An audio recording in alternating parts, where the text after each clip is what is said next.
Welcome to the Ideal Spaces Working Group podcast.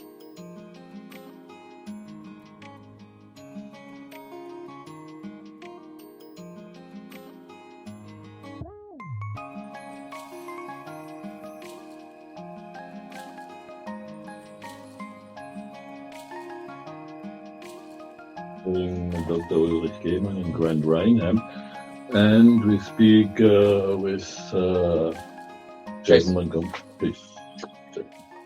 So I'm Jason Montgomery. I'm an architect and an associate professor of urban design at Catholic University of America in Washington, D.C. I'm Ettore Mazzola. I'm also an architect, have my own firm in Rome, and I'm a professor at the University of Notre Dame School of Architecture in the Rome program. I'm teaching both the graduate and undergraduate program. And I'm John Roberts. I'm based at Brunel University in London, which is part of the University of London. And I'm a professor of sociology and communications, but I also work in the area of urban sociology as well. Mm-hmm. Okay. The common topic? Yeah, the common topic today is we're in the middle of a symposium that's on citizenship, space, place, democracy. And we've had some very interesting things stated today. So we would like, from Ideal Space's point of view, for sort of a quick review between the gentlemen, even have as a conversation. It's very free form, and some directions. And it's your floor, gentlemen. Do you want to? Yeah, sure. I'll kick off. So I think, our ultimate aim, I think, in this two-day event is to really think about, if we're in the early days still of the 21st century, what is the future of the city in human culture, is the ultimate aim here. So I think to probe that, we were today trying to look at what we called underlying assumptions. And we spent a lot of time talking about place, talking about identity, what citizenship, community, and we were certainly probing social media as in terms of understanding its impact on all of these right now in our moment. And I think with social media and digital culture, we were looking at both the strengths and weaknesses, I think, of or how people use digital media and whether it enhances democracy or not. And we covered lots of ground there. And one element was the extent to which digital media can make people feel and have a sense of being active, but to what extent does that actually create real what we might call real links of democracy and participation between people, or to what extent does it give them, like say, that sense of being involved, where actually it's the technology being active and people are being rather passive. But is that a rather negative reaction to digital media, and what other positive attributes come out of digital media that actually can strengthen people's voices in society? There is a lot of research to show that actually even on social media pages that might look quite trivial, actually they do encourage people to talk about issues of inequality or about social and political issues, but in an everyday popular cultural way, where people do talk about issues that are meaningful for themselves. So if you look at a lot of discussion forums around very ordinary websites, people might be what's the word, troll-like, I think is the word these days, abusive, but there's other ways which people do interact very politically on these websites. Anyway, but there's other things we were talking about. I think it was also very important to talk about identify the problems, understand that there is not only an elite that can decide on behalf of everybody, as unfortunately happened, especially after the theory of Le Corbusier, and also the idea that is important not to reinvent the wheel, but to learn from the past, to watch behind, to understand how to go forward, which is something that apparently is a blaspheme to be said in some school of architecture.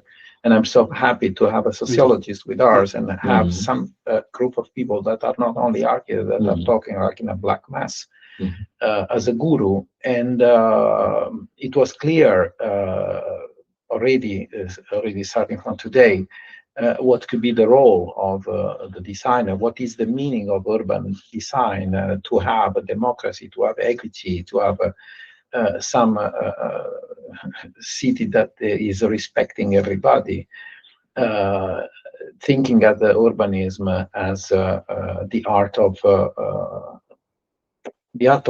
shaping the spaces of gathering people.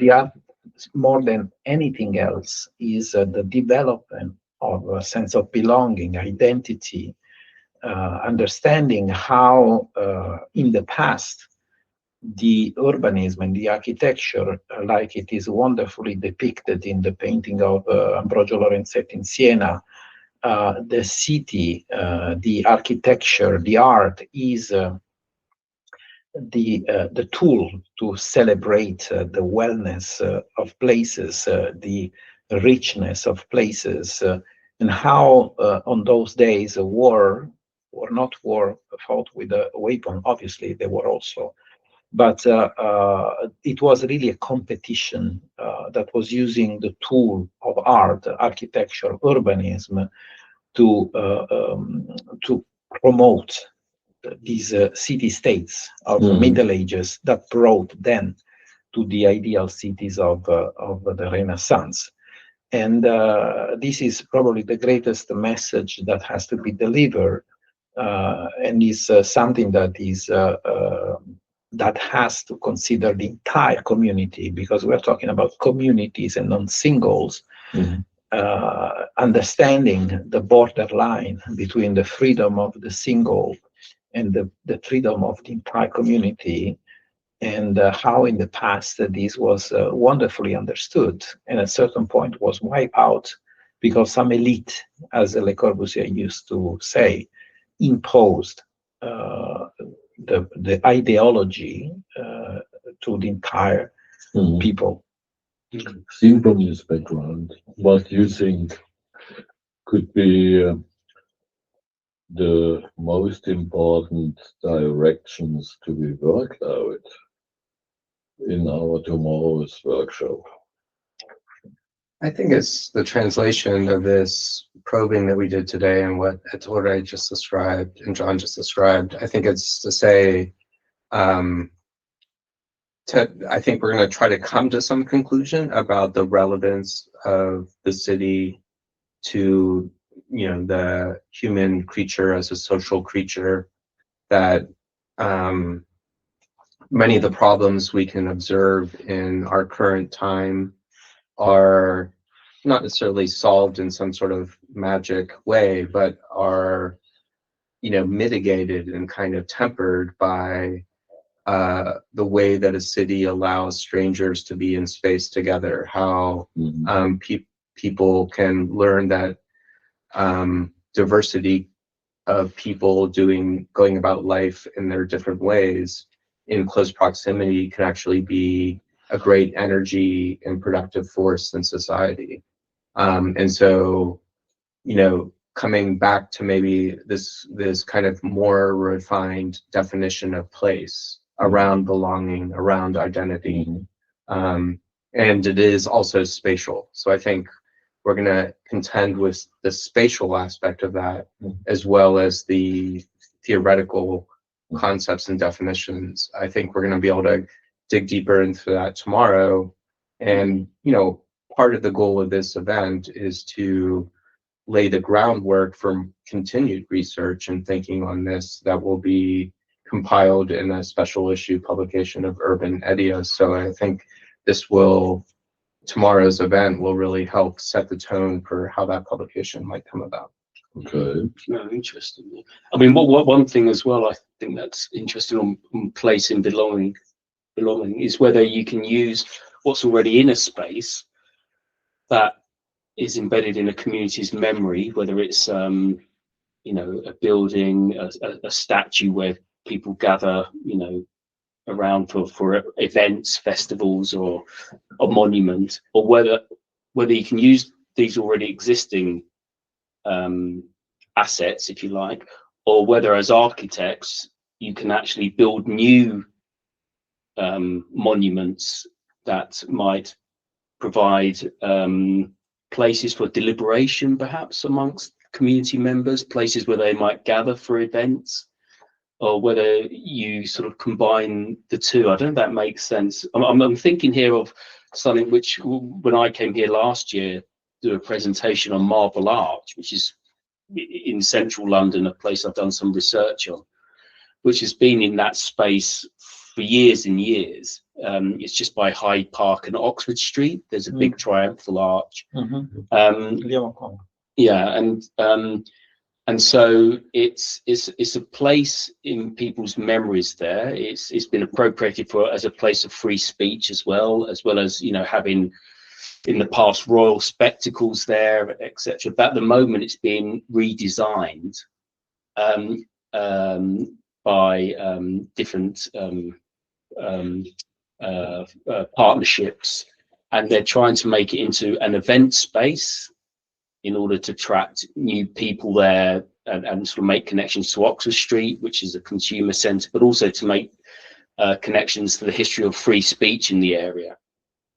And so there you've got a redesign process going on where the architects are trying to reimagine Marble Arch, if you like, as a new consumer space, but also a new democratic space. And so they're using the history of the space, but also trying to make it more, you know, visually attractive to people, and putting in new architectural areas there.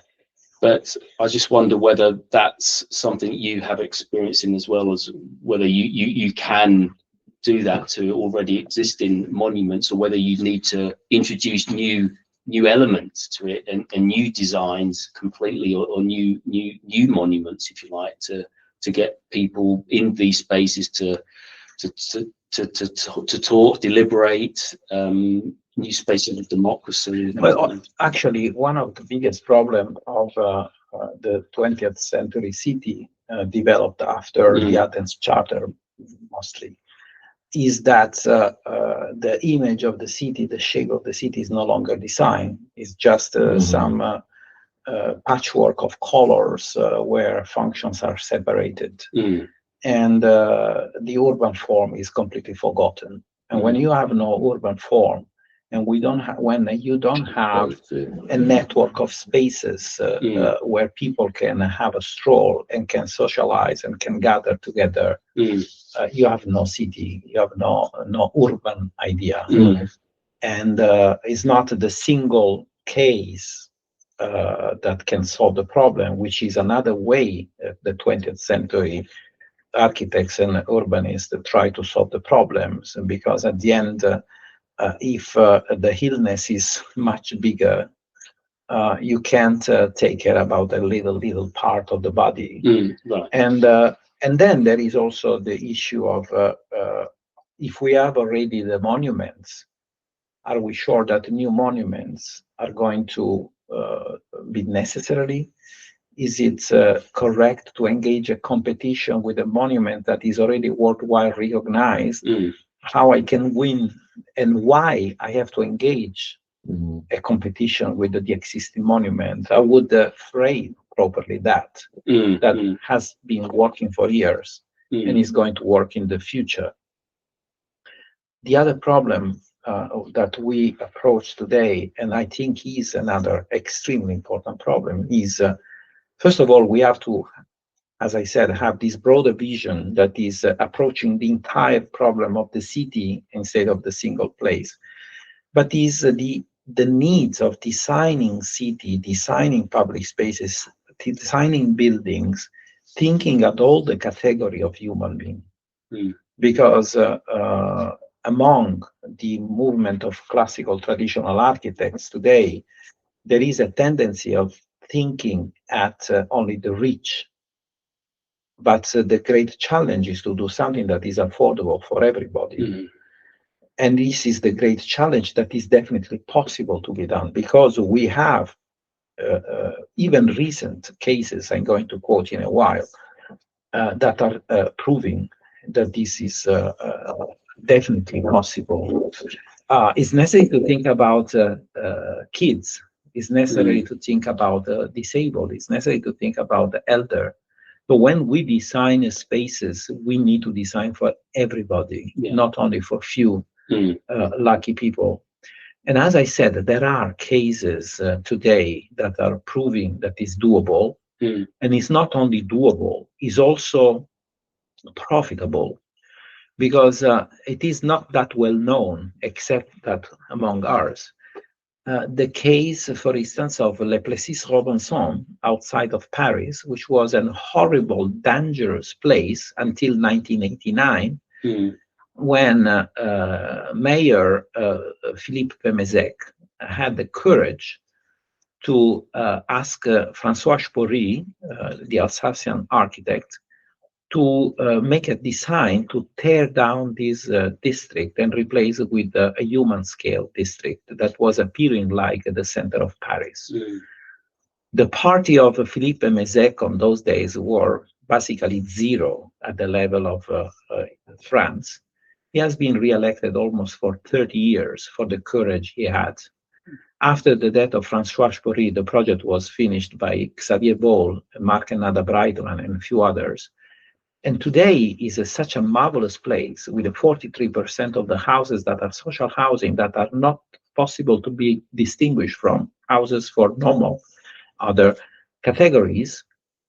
It's a city for 35,000 of inhabitants, and it is incredible. It has, it's like the historical center of Paris language, but in a kind of garden city with a marvelous park made by Xavier Boll, bringing the water to the place with this fantastic park. And it has been such a great economical, social, and environmental success that the Disney understood the business, is now is building a city for 100,000 of inhabitants near Marne-la-Vallée that is called Val d'Europe.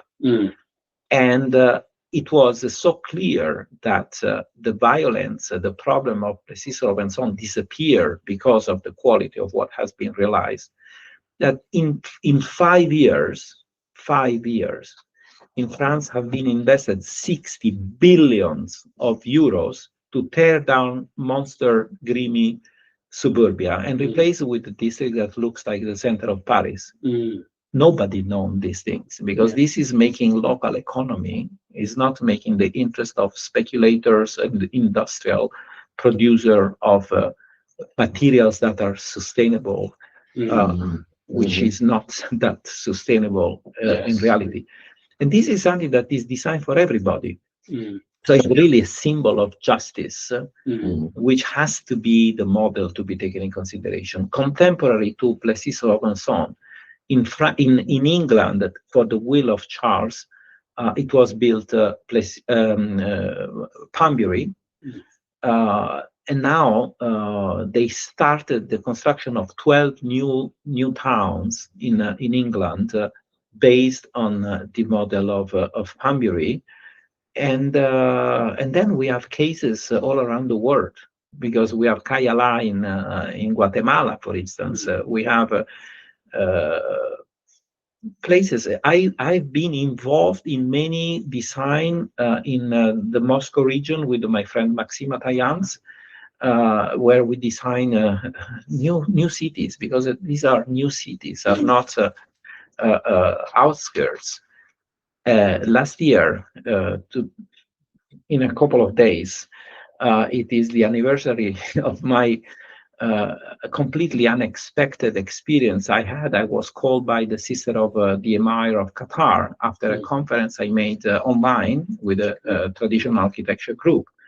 And she fell in love with this idea of a inheritable city. And they invited me. I'm designing 4 districts to replace 4 problematic districts of Doha with a traditional urbanism architecture and techniques, in order also to solve the problem of separating the traffic, car traffic from pedestrian traffic, because that is not something that they can accept. You can make whatever kind of urban, of traditional buildings, but if you forget the habits of people, they refuse. And so these kind of pseudo traditional buildings district that have been realized in Doha are not working at all, because there is not any importance paid to the real needs of people.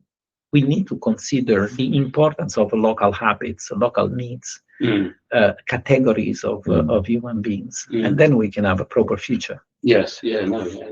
And like, so Ettore is describing the opportunity we've seen now in the success of that opportunity to define through creative design and attention to detail and scholarship of the past of traditional city form, as an example, to make successful places for people, that are inclusive, that are vibrant, right, that are to the human scale. Going back to Marble Arch and Speaker's Corner, there's another aspect to that. You asked about like new versus old. Yeah. And I've in the architecture of the city, Aldo Rossi makes a really poignant point that I love about the urban artifact as a thing of memory. And I think there's an aspect of time in spaces that are either neighborhood spaces that are really not necessarily about monuments and things of that sort, or monumental places like Marble Arch. So I think Marble Arch presents a wonderful opportunity of leveraging decades and generations of memory associated with the place and tradition of democratic speech that happens to happen right next door.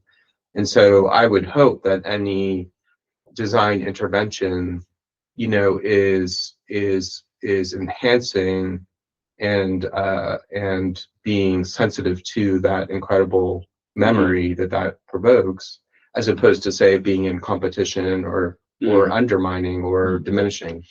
And when I say memory in space, I just happened to go to Nîmes a couple summers ago, and we arrived on a Friday, and it turns out that once a year there's a music festival. I think it's maybe more widespread across the country, but Nîmes has this really rich music festival. And we were in the place we were staying, and also we heard all this music, and we looked out and there was a marching band kind of performing in the piazza below us. And then later that evening we were wandering the city, and every little nook and cranny of square had a band playing different type of music. But the most powerful was the square next to the cathedral, which the square was not that well designed necessarily, and it almost looked like a stage set. But in the square, there was a DJ playing traditional French music, and it was all the old timers doing formal ballroom kind of dancing, like waltzing. And it was remarkable, and everyone was around the perimeter watching them dance. And I really felt almost like shivers through my spine, because I imagined this probably has been going on for generations. And these people out there on the dance floor, many of whom were like 70 plus years old, probably were first involved with this when they were kids watching their grandparents. So that idea of a generational sharing, and the DJ was trying to get the young people to come out and dance, and of course everyone was frightened to do it. But you could feel the power, the cultural, in the most humble way. It's just like in the town of Nîmes for the people that live there, not for tourists like me or anyone else. It was their legacy, their heritage, their memory, and it was tied to a space. It was tied and it was clearly a place for them in the city. And so I think that's a beautiful example of that kind of urban artifact that Aldo Rossi talks about. And then that's, these places Ettore was describing, I think will acquire that over time. Like that does take time, right? But the people going to the urban park or going to the new urban square, there's a patina of time, there's memory, so that, certain quality of places or certain even architectural things, buildings themselves, the marble arch itself, have that potential. And that's a potential we can talk about, because that could be, I think that helps make great cities. And if we want to design new cities, we really want to understand how that operates and try to set up the best conditions where that might happen. This is a really important point, in my eyes. When we recur to the topic of the ideal city as an imagined city, also, this Renaissance saying, building on the city is building on society.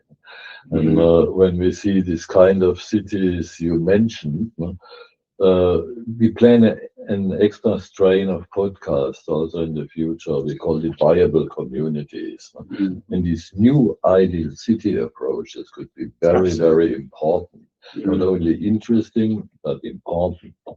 This is one thing. The other thing that came into my mind is the old notion of Gestalt, Morphe.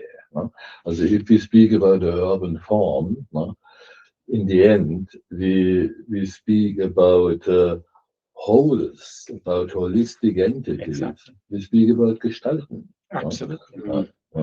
And here we met.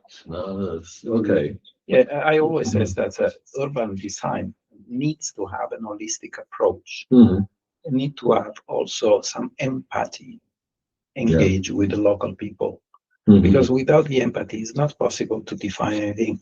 Those people that are in love with the math and they believe that with the math or with some code they can solve the problem. Unfortunately, there are a lot of followers of Christopher Alexander, who was really a lighthouse in the darkness of those days. But this is not the Holy Bible. And at the end, making parameter to evaluate the sustainability or the quality of a place, it's completely wrong, in my opinion, because at the end, you try to use the post-enlightening mathematical scientific approach of life to something that has been developed naturally. And it is something that it is impossible to be evaluated, because the empathy, it's something that there is no way to measure with a parameter. It's something that you can do only with a real practice, engaging people, understanding that the city is not 3 but is 4-dimensional, where the rhythm of spaces one next to the other is making the stroll pleasant, is making the stroll varied. This is an interesting point from Kevin Lynch as regards to city. This is important, and on the other hand, here we are meeting, as referring to our today's discussion, here we are meeting as the social media again, as the idea, and this is, in my eyes, this is Occidental cultural heritage, that we can express a space in an abstract geometrical way, independent of the life forms this space may contain or may not contain. We can plan it as an abstract entity according to geometrical rules, as really more geometrical, also as a mindset. And then we have a space, and this is a mistake. This is not enough. Because you are forcing a human being that needs to be also left to, having something that is happening. Having something that is too rigidly organized in a military way, because the urban grid city, it is the one that used to be a former military camp. Rome has Like no in castrum. No, Roman custom. No, But Catholic Rome Romanism. in Rome has Yeah. no castrum. Yeah, yeah, yeah. The castrum is in the former military camps that later on became a city, Yeah. which obviously, being a military camp, were obliging to have some rigor in the organization of the space, to Yeah. gather the soldier together, to have the place to train them. But it's something that has nothing to do with the way cities have been developed in the communal period, Yeah. when they made a network of piazze, because the Roman city has one piazza, which is the Foro. The Greek city has one piazza. The medieval city has the widespread presence of piazze, which is not only something that is, well, is completely not made for aesthetical reason, but is because after the feudal period is also necessary to prevent the reassociation of different clans that were fighting one each other. So they are reducing the height of tower, they are forbidding the presence of tower, they are tearing down part of the city, and within these parts they are creating public buildings. So you have the piazza with the Palazzo Pubblico, the piazza with the Palazzo del Capitano del Popolo, the piazza with the Palazzo della Ragione. You have a widespread presence of the state that is preventing the reassociation of the clan and is celebrating the new entity that is the Libero Comune. And at the same time, is celebrating the culture, because he's hiring the best artists of those days to design these spaces and engage this competition. So this is no one of these city everybody love, because at the end there is this tendency, which is also wrong, in using the model of Italian cities for all the world, which is not necessarily correct. For instance, I'm working, as I said, in Qatar, where we need to think about the Arab city based on the type of the souk, rather than the network of piazze and piazzette. We need to understand the meaning of these things. But in any case, wherever we go, everything looks developed apparently spontaneously, but with a logic. The logic of making, creating the surprise effect to make the stroll more interesting, having the landmark building that is attracting and reorienting you somewhere else. It's something that appear as happened, but at the end is well calculated, and is calculated on the human scale, for instance, as a first thing. So the distances are always dimensioned on our way of perceiving the space. The grid of Paris is beautiful to be seen from the airplane. But when you land on the planet Earth, the distances of spaces, the wideness of space is completely losing the human scale.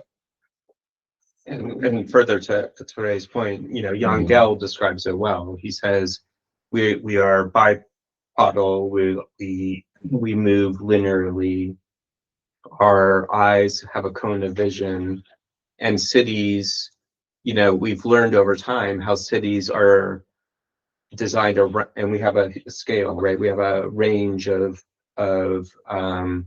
dimensions, and so when we design, say, the movement through a city, and we're responding to the human body in that way, and the human kind of consciousness and attention, and what stimulates us, what attracts us, how movement and dynamic features are all enhancing, as Ettore said a number of times, the stroll, the movement. So by understanding that, we can, and when we bring creativity into the mix, and we bring in great cultural experience or exploration that allows sensitivity for what the souk, Arab city, need, like how that's dimensioned in response to all those conditions compared to, the Italian medieval city, we can, there's no reason we can't be creative artists in our own right in the 21st century and bring the response, into the design of new places. Of course. And the ideal city idea. But there is an exercise I like to do with my students in my class on urbanism, and there is a paper available online you can read about reading the existing city to understand how to design the future one. So in 4 weeks, since our students are making many different things, all at once. I can't do everything in one shot. So in the first week, I analyzed with them sequences in the historical center of Rome, depends on the number of students, but actually there are 9 different entrances in the Piazza del Pantheon, 9.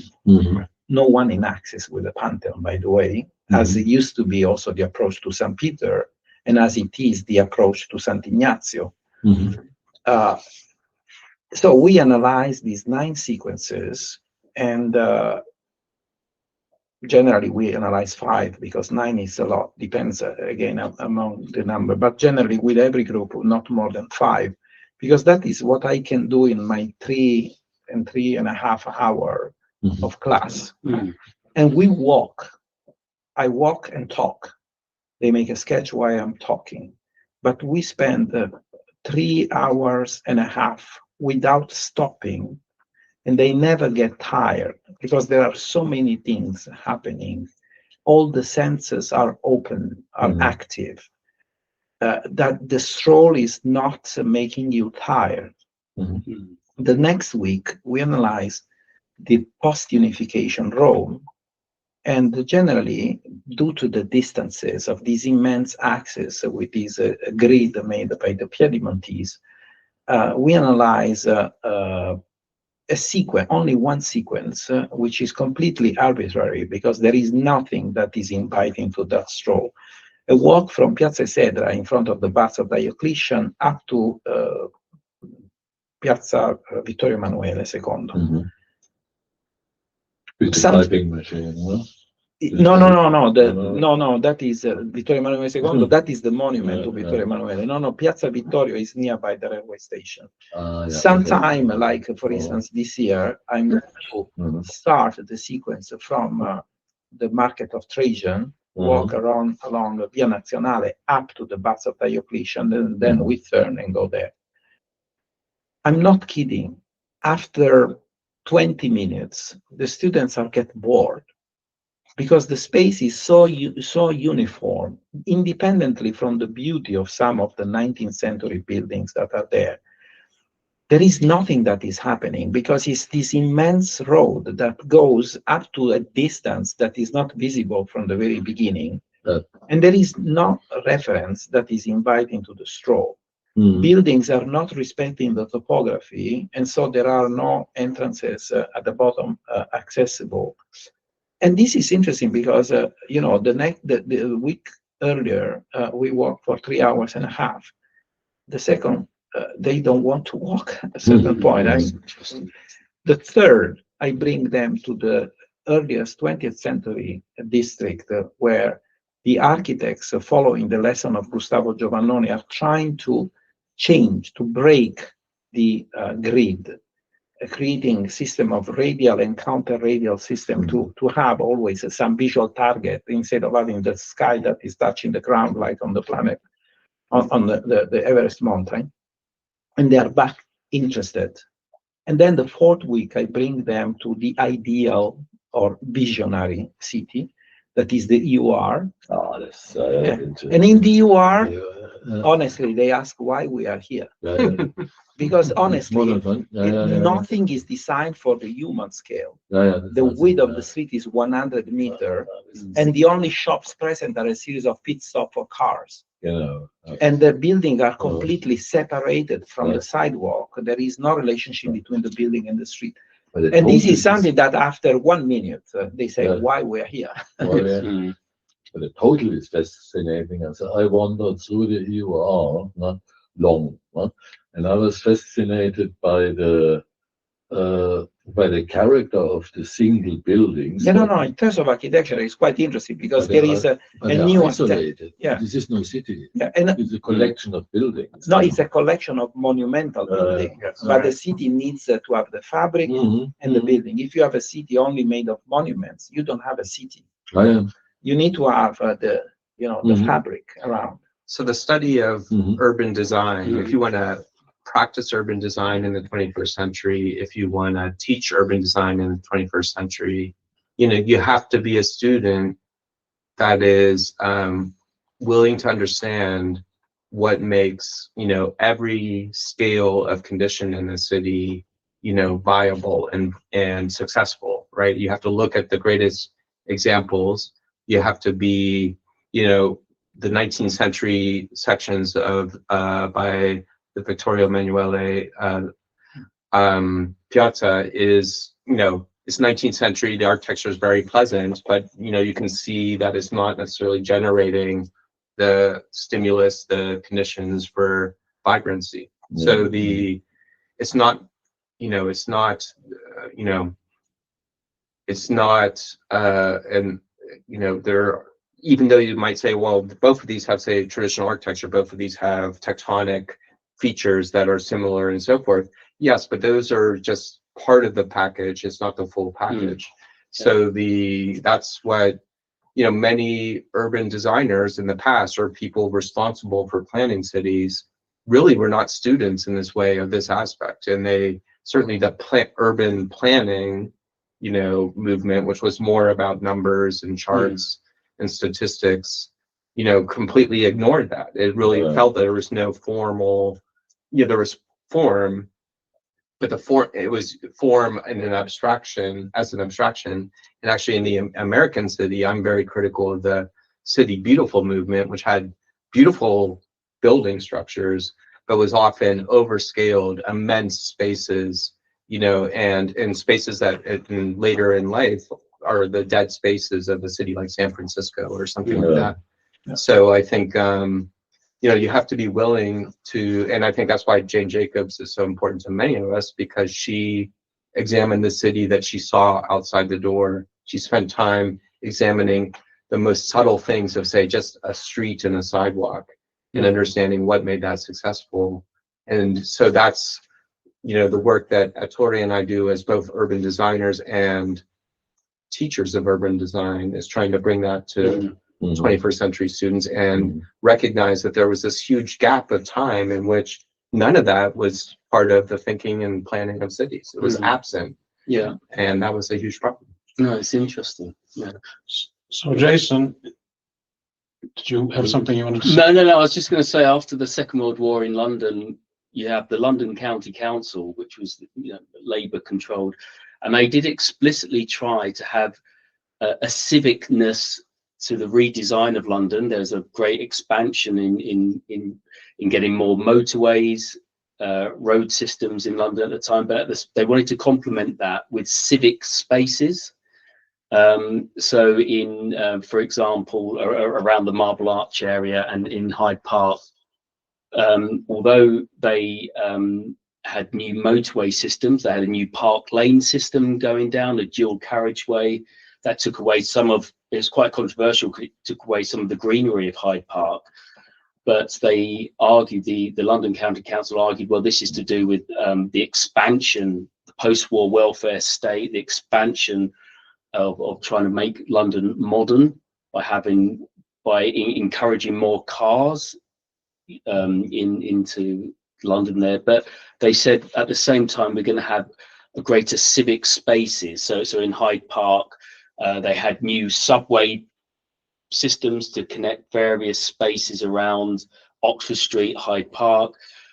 They had mosaic representations of London's history in these subways. They had greater spaces for people to sit in deck chairs in Hyde Park, so they can have more socializing.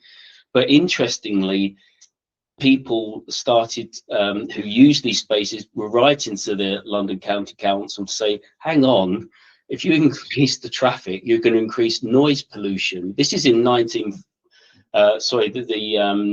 1950s, when there's a lot of redesign going on. And they're saying, you know, you're going to increase noise pollution, which is actually going to have a detrimental effect on people socializing around here. And those voices were ignored. And then you fast forward to the early 1990s, and there were reports were published there, which I've got these reports back in the early 1990s, to say, God, this is a monumental nightmare around here. It's called the Jenkins Report. That was what it's called, the Jenkins. It was commissioned by the government at the time. In 1994 it came out. What a calamity they made of this in the 1950s. You know, it's created lots of noise pollution. It looks really very messy. And of course, if you go back, I've got letters written by people, you know, and who were using this space in the 1950s for free speech, exactly saying this, you know, this is going to cause noise pollution. They were ignored. And then you fast forward 30 years later, a report comes out saying, yeah, this is awful. You know, what can we do? And an architectural competition was generated at the time for new design, and nothing sort of happened. Unfortunately, that was the theory developed after the Second World War, based on the consequences of the publication of the Athens Charter by Le Corbusier alone, claiming that he was publishing that on behalf of the French GM. And he was talking about the elites and the needs of making these cities in that manner. Because I wrote an essay that is explaining exactly what happened during that Port Siam, which was a cruise that moved from Marseille, went to Greece, and then came back to Marseille. And it was given a program to the participants. It was necessary to analyze 33 historical cities according to a 34th one. And the 34th one was the new master plan of Amsterdam, based on the idea of zoning. And basically, the results were decided before starting, because the master plan of based on the zoning of Amsterdam obviously were separating the function. So graphically, it was possible to identify schools, shops, houses, etc. While in the multifunctional historical cities, this was not possible. And this was enough to decide that historical cities were dysfunctional. Right. I'm not kidding. And so that's why it was not a disagreement with all the members. So three factions were there fighting one each other. And at the end, Le Corbusier, that had a very powerful shoulder because of his sponsor, that was the car producer, at a certain point said, I don't care about the quality, we need to publish, because we have politicians, we have decision makers that are waiting for us as elite to understand how to go forward. And so in 1941, he published the Athens Charter, where the articles are defined doctrinal points. You know, it's the Holy Bible. And that was imposed. And at the end, with the interest of industry, car industry and oil, that was the model to be developed all around, which was also presented as a liberal movement, model, also because it was decided that the historical city was the one belonging to the tyrant, the nobles, the fascists.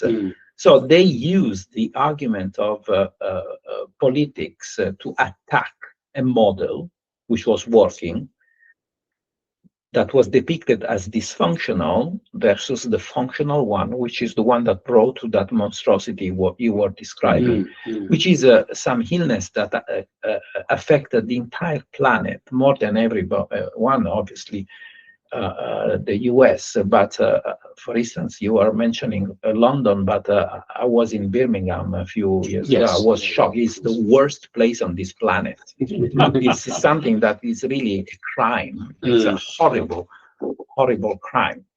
Okay. Having this in mind, let us continue tomorrow in the workshop towards an viable ideal city of the present and the next future. The idea of the ideal city is not dead. And taking the principles we outlined, how to rest and how to base on a traditional understanding of architecture and human proportion, and to develop something new out of it, as a new in the sense you described it. New ideal cities. I think it's worth the effort because it's a concrete direction. Also the ideal cities you mentioned, I call them ideal cities. The ideal cities you mentioned, that are really working, also that are really viable. So this is an important point. And this is a concrete direction. To point it one. Alrighty, many thanks. Okay. Thank you. I want to thank you, Yeah, gentlemen, and very Yeah. interesting, and hopefully we can do this all again. All right. Sure. Thank you very much. Thanks.